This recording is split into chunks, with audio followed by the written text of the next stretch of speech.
In this video, we'll show you how to make a stitch marker using a small piece of yarn. I'm going to show you in both knit and crochet. I'm going to start off with our knit piece. So I'm going to take my piece of yarn and I'm going to use my scissors to snip a small piece in a contrast colour so it really stands out against my work.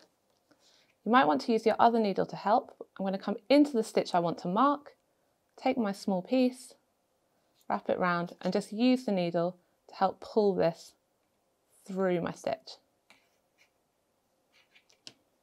I'm then going to loosely tie this so it becomes easy to take out when I want.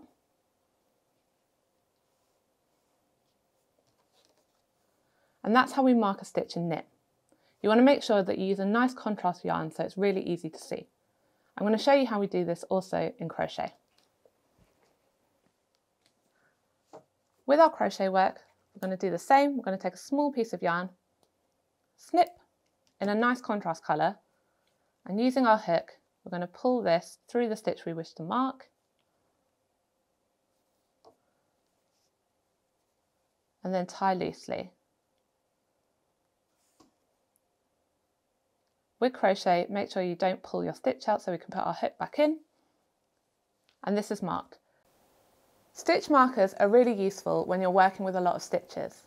If you're casting on a lot of stitches, you might want to use stitch markers every 20 so it's easy to count, or if you're working on a larger piece, it's helpful to note corners and edges. But using a piece of yarn in a bright contrast colour will help you see the stitch you need to work into. Practice until you're confident and then head to surdal.com for more stitches, beginner kits, patterns and yarn.